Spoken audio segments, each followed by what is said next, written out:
Chicken pakora, সাথে আছে বেগুনি আর এই চিলি সস। আসসালামু আলাইকুম, সবাই কিরকম আছেন? আল্লাহর রহমতে ভালো আছেন, আমরাও ভালো আছি। আজকে আমার রেসিপি, আমি চিকেন কাবাব বানাবো। আরবিতে বলে চিকেন কাবাব, মানে আমরা বলি পাকোড়া, হিন্দিতে বলে পাকোড়া, আমরা বলি বোড়া, আর আরবিতে বলে কাবাব। তো আজকে আমি বোড়া বানাবো, চিকেনের বোড়া।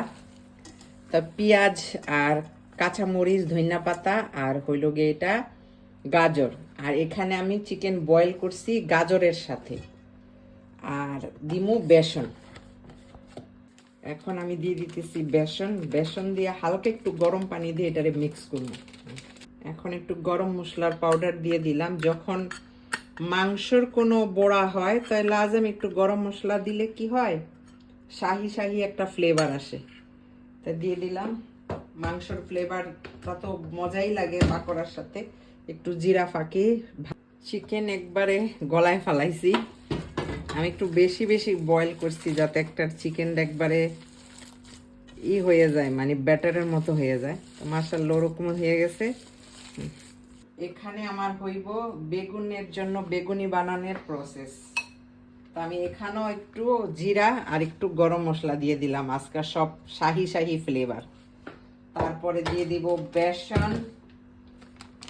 এখানে বেগুনি বানাবো, লবণ, একটু লাল মরিচ, কারণ ওটার মধ্যে তো আমি কাঁচা মরিচ দিছি পাকোড়ার মধ্যে, এটার মধ্যে একটু লাল মরিচ দিলাম।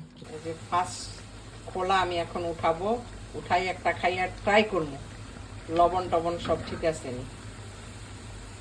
মাশাল্লাহ মাশাল্লাহ। আমরা পাঁচটা ওই দিন আমরা মেলায় গিয়ে এরকম পাকোড়া 5টা একদিন আর দিয়া কিনা খাইছি। একটা খাইয়া দেখলাম, ওয়াহ ওয়াহ ওয়াহ ওয়াহ, মাশাআল্লাহ এত মজা, মানে এখানে লাগে, ব্রেন্ডে লাগে আর দিলে লাগে, এত মজা। এই যে আমার বেগুনি, বাহ বাহ বাহ বাহ, মচমচা বেগুনি। চিকেন পাকোড়া, সাথে আছে বেগুনি আর এই চিলি সস। ওয়াও। তো সবাই ভালো থাকবেন, আল্লাহ হাফেজ।